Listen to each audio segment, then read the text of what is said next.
يا أيها الذين آمنوا اتقوا الله حق تقاته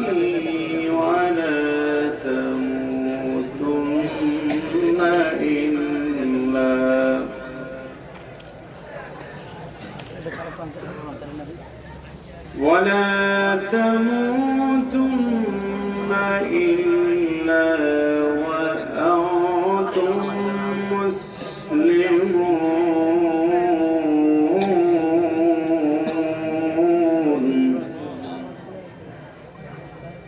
عن عبد الله بن عباس رضي الله تعالى عنه قال: سمعت رسول الله صلى الله عليه وسلم يقول: حرمت النار على ثلاثة أعين: عين بكت من خشية الله، وعين سهرت في سبيل الله، وعين غضت عن محارم الله. رواه الترمذي أو كما قال النبي عليه الصلاة والسلام. صدق الله العلي العظيم وصدق رسوله النبي الكريم، ونحن على ذلك من الشاهدين والشاكرين والذاكرين، والحمد لله رب العالمين. মন প্রাণ উজাড় করে মহব্বতের সাথে নবীজির প্রতি দরুদ শরীফ পাঠ করুন। আল্লাহুম্মা সাল্লি আলা মুহাম্মাদিন ওয়া আলা আলি মুহাম্মাদ كما صليت على إبراهيم وعلى آل إبراهيم إنك حميد مجيد. اللهم بارك على كما باركت على إبراهيم وعلى آل إبراهيم إنك حميد مجيد. معقد الشذكر بلغ العلا بكماله، كشف الدجى بجماله، حسنت جميع خصاله. صلوا عليه وآله. بلغ العلا بكماله، كشف الدجى بجماله، حسنت جميع خصاله. صلوا عليه. مدينة مدينة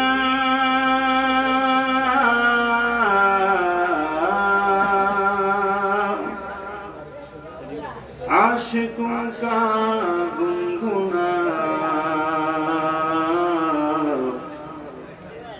مدینہ میں جانا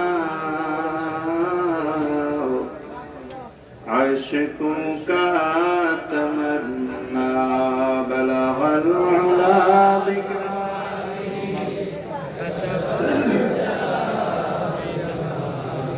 حسنت جميع خصاله. صلوا عليه. محترم বন্ধুগণ, আপনারা জানেন যেখানে জায়গা পর্যাপ্ত পরিমাণ নেই, অনেক ভাইরা দাঁড়িয়ে আছে, আসতেছে। আমরা যদি একটু একটু চেপে চেপে সামনে আগাই, অনেক আল্লাহর বান্দারা বসার সুযোগ পাবে। এই নিয়তের সামনে অগ্রসর হয়ে যান। আল্লাহ পাক যেন জান্নাতে আপনাকে সামনে জায়গা করে দেন, বলি আমিন। একটু মহাব্বতে জিকির করুন, লা ইলাহা ইল্লাল্লাহ। আগান, লা ইলাহা ইল্লাল্লাহ, লা ইলাহা ইল্লাল্লাহ, লা ইলাহা ইল্লাল্লাহ।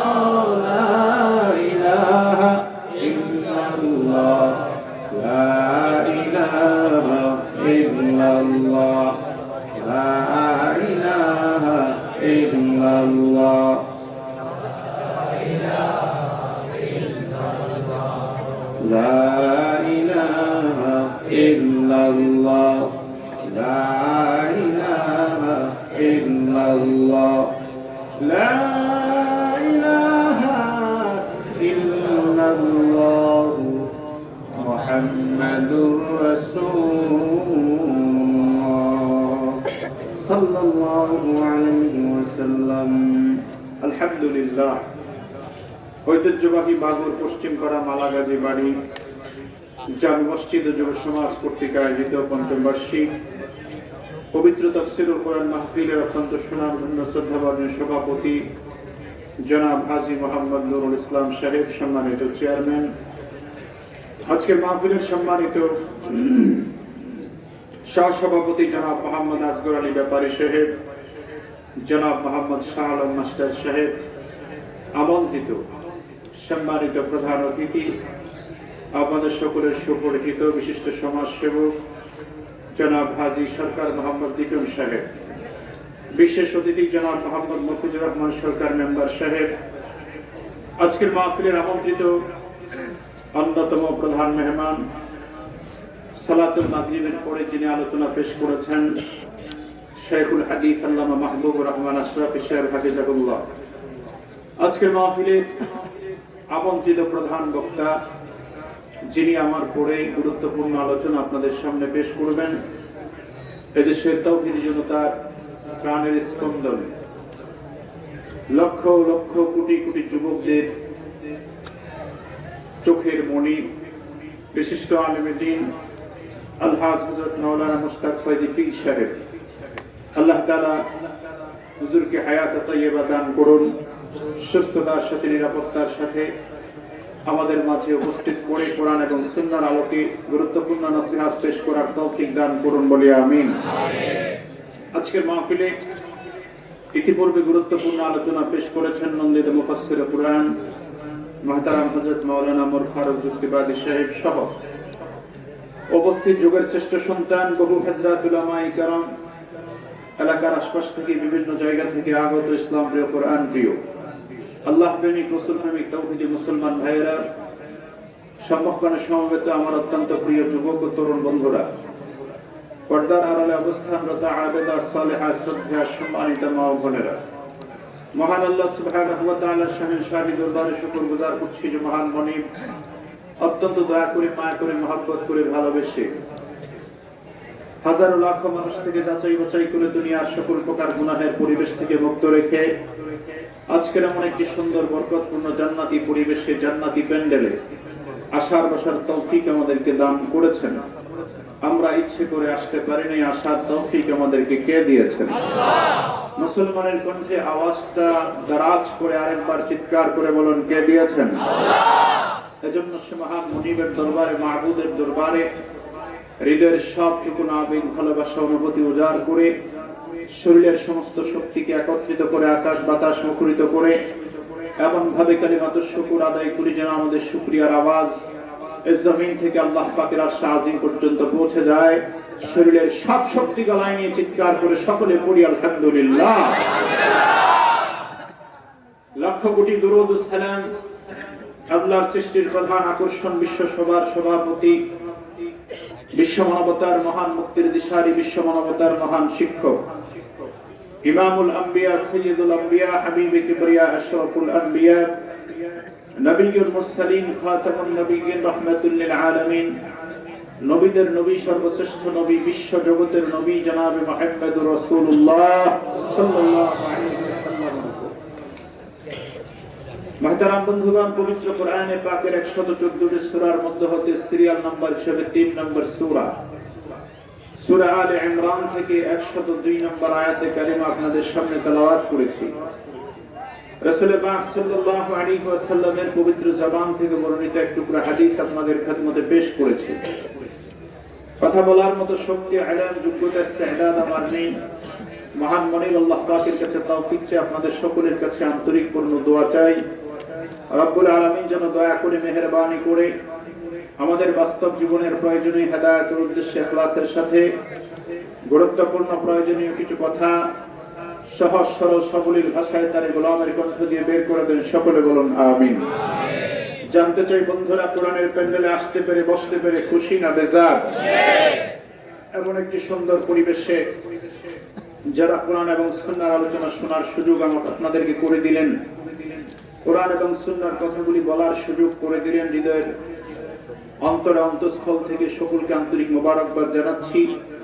আপনারা যারা কোরআন এবং সুন্নাহর আলোচনা শোনার জন্য হাজির হয়েছেন, এসেছেন, আল্লাহ পাকের কাছে দোয়া করছি আল্লাহ তাআলা এই কোরআনের মাহফিলকে আমাদের সকলের হেদায়েত ও নাজাতের ওসিলা বানিয়ে দেন বলে আমিন। যত মুসলমান নরনারী কবরবাসী, আল্লাহ তাআলা সকলের কবরে আযাবকে মাফ করে দেন আমিন। আমার বন্ধুগণ, আলোচনা শুরু করব ইনশাআল্লাহ। তবে আলোচনা শুরুর আগে কিছু কথা না বললেই নয়। আমরা এখানে কোনো ব্যক্তিকেন্দ্রিক প্রোগ্রামে আসিনি, কোনো রাজনৈতিক প্রোগ্রামে আসিনি। আমরা এসেছি কোরআন এবং সুন্নাহর কথা শুনতে, ঠিক কিনা? আমাদের জীবনে অসংখ্য ভুল আছে, অসংখ্য অন্যায় কাজ আমরা করে থাকি। আমাদের জীবনকে পরিশুদ্ধ করার জন্যই আল্লাহর কোরআনের মাহফিল শ্রবণ করা। কোরআন থেকে আমাদেরকে যে প্রেসক্রিপশন দিবে, যে ব্যবস্থাপত্র দিবে, সেই ব্যবস্থা অনুযায়ী যে সমাজ, যে রাষ্ট্র, যে দেশ, যে মানুষ চলবে, তার জীবনে সফলতা আসবেই আসবে। তার জীবনে কোনো ব্যর্থতা বলতে কিছুই থাকবে না, ঠিক কিনা? এজন্য আমরা চেষ্টা করব ইনশাআল্লাহ, যতক্ষণ কথা বলবো কোরআন এবং সুন্নাহ থেকে কথা বলার চেষ্টা করব। আমরা খুব আদব বজায় রেখে কোরআন সুন্নাহর কথাগুলি শোনার, বোঝার চেষ্টা করব ইনশাআল্লাহ। খুব আদব বজায় রেখে কোরআন সুন্নাহর কথা শোনার চেষ্টা করব। এই মজলিস অত্যন্ত আদবের মজলিস, সম্মানের মজলিস, ইজ্জতের মজলিস। কারণ এই জায়গায় আল্লাহ পাকের রহমতের ফেরেশতারা রহমত নিয়ে আসে। আল্লাহ পাকের অগণিত অসংখ্য ফেরেশতারা আমাদের ডানে বামে চতুর্পাশে দাঁড়িয়ে আছে, আল্লাহর কাছে আমাদের মাগফিরাত, ক্ষমা প্রার্থনা করছে। সুবহানাল্লাহ। সেজন্য আমরা চেষ্টা করব আদবের সাথে কোরআন হাদিসের আলোচনা শ্রবণ করতে। কোনো আওয়াজ যেন না হয়, কোন রকম কোনো ডিস্টার্ব যাতে আমার পক্ষ থেকে না হয়। কোরআনের হক কথা যদি ভালো লাগে তাও মানতে হবে, না ভালো লাগলে তাও চুপ থাকতে হবে। কোরআনের হক কথা আল্লাহ পাক যা বলেছেন সে অনুযায়ী যদি আমরা বলি, তাতে কি আমাদের কারো কোনো আপত্তি আছে? জোরে বলেন আছে? আমরা সবাই মুসলমান, দল যার যার হতে পারে, কিন্তু ইসলাম আমাদের সবার। দল যার যার, কোরআন আমাদের সবার। দল যার যার, আল্লাহ আমাদের সবার, ঠিক কিনা বলেন? এজন্য আল্লাহ পাক যেন কোরআন এবং সুন্নাহর কথাগুলি আমাদেরকে স্বল্প সময়ের মাঝে মনোযোগ দিয়ে শোনার, বুঝার, আমল করার তৌফিক দেন, বলুন আমিন। আমার ভাইরা, আল্লাহ রাব্বুল আলামিন পৃথিবীর জমিনে কোরআন পাঠালেন। এমন একটা সময় আল্লাহ কোরআন পাঠিয়েছে যে সময়টা ছিল পৃথিবীর ইতিহাসে টাইম অফ ইগনোরেন্স, অজ্ঞতার যুগ, বর্বরতার যুগ। অজ্ঞতার যুগে, বর্বরতার যুগে আল্লাহ তাআলা কোরআন দিয়েছেন, রাসূল পাঠিয়েছেন। কেন পাঠিয়েছেন? অসভ্য বর্বর মানুষগুলোকে সভ্য বানাবার জন্য, আদর্শবান মানুষ বানাবার জন্য। আল্লাহ রাব্বুল আলামিন যে সময়ে কোরআন পাঠালেন, সেই সময়ে মানুষের যে নীতি নৈতিকতার আদর্শ বলতে ছিল, হানাহারি, মারামারি, খুনাখুনি, অন্যায়, অত্যাচার, অবিচার, সুদে, ঘুষে, জুয়ায় সে সমাজ ভরপুর ছিল। এই সমাজের সভ্যতাকে বলা হয় টাইম অফ ইগনোরেন্স, অজ্ঞতার যুগ, বর্বরতার যুগ। আমার বন্ধুগণ, বর্বরতার যুগের একটা চিত্র যদি আমরা দেখতে চাই, তাহলে গোটা বিশ্বের বর্তমান পরিস্থিতির দিকে তাকালে বোঝা যায় বর্বরতার যুগ আর জাহিলিয়াতের যুগ খুব বেশি খারাপ ছিল না। কেন ছিল না? কারণ জাহিলিয়াতের যুগে যেসব আচরণ আর ঘটনা ঘটেছে, তার চাইতে কঠিন কঠিন কঠিন মারাত্মক ঘটনা বর্তমান বিশ্বে ঘটছে। আর আওয়াজ করে বলেন ঠিক কিনা? জাহিলি সময়ের ভিতরে মানুষকে 4 টুকরা করে হত্যা করা হয় না, আজকের যুগে করা হয়। জাহিলি সময়ের ভিতরে 4 বছরের শিশু সন্তানকে ধর্ষণ করা হতো না, বর্তমান যুগে করা হয়। জাহিলি যুগে, অসভ্যতার, বর্বরতার যুগে মানুষকে হত্যা করে, আমার বন্ধুগণ, 18 টুকরা করা হতো না, যেটা এখন করা হয়। জাহিলি সময়ের যুগে, জাহিলিয়াতের যুগে মানুষের মধ্যে হানাহানি, মারামারি, খুন খারাপি ছিল, এটা সত্য কথা। কিন্তু আমার আপনার অবস্থা আজকে দাঁড়িয়েছে এমন, ওই সময় আর ওই সভ্যতার ভিতরে সন্তান মা বাবাকে হত্যা করেছে সরাসরি এমন প্রমাণ পাওয়া যায় না, মা বাবা সন্তান হত্যা করেছে এমন প্রমাণ পাওয়া যায় না। কিন্তু আজকের এই ডিজিটাল যুগে আমরা দেখতে পাই আপন মা আপন বাবা সন্তানকে হত্যা করে পরকীয়ার সম্পর্কের কারণে। তাহলে জাহেলিয়াতের যুগটার চিত্র যদি আমরা দেখি, আমি বলবো আমাদের বর্তমান যুগটা আরো মারাত্মক ডিজিটাল জাহেলিয়াতে পরিণত হয়েছে। আওয়াজ করে বলেন ঠিক কিনা? এই ডিজিটাল সময়টাকে, এই অজ্ঞতার বর্বরতা দূর করতে যেমন কোরআন এসেছে, বর্তমান পৃথিবীতেও কোরআনকে দরকার। আল্লাহর কসম করে বলছে মুসলমান, কোরআনের প্রতি মহব্বত আর ভালোবাসা যদি থাকে, আল্লাহর কোরআনের দিকে তাকিয়ে মুসলমান নবীর উম্মত যদি ঐক্যবদ্ধ হয়ে যায়, সারা পৃথিবীতে যদি কোরআন দিয়ে শাসন শুরু হয়ে যায়, গোটা পৃথিবীর জমিনে কোনো অসভ্যতা আর বর্বরতা বলতে কিছুই থাকবে না, পৃথিবীতে শান্তি প্রতিষ্ঠিত হবে। এজন্য কোরআনের শাসন আমরা চাই কি চাই না? কোরআন আমরা চাই কি চাই না? কোরআনের জমিন আমরা চাই কি চাই না? কারা কারা চাই হাত তুলে দেখা।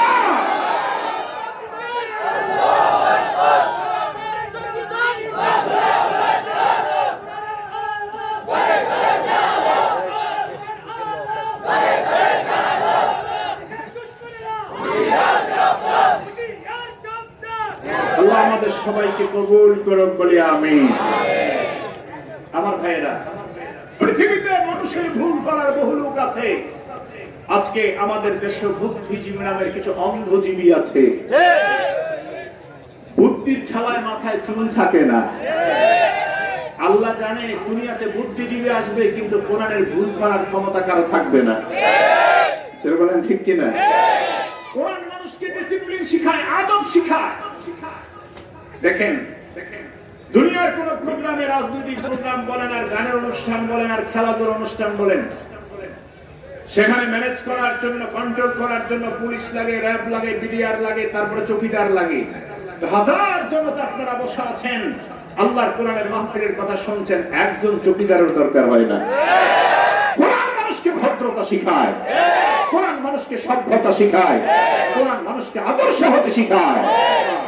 আবার কারো কারো অভ্যাস আছে এটা টানার, আছে না নাই? কথা বলেন আছে না নাই? এটা টানার অভ্যাস থাকলেও কিন্তু এখানেও কিছু মানুষ আছে যারা এটা নিয়ে অভ্যস্ত।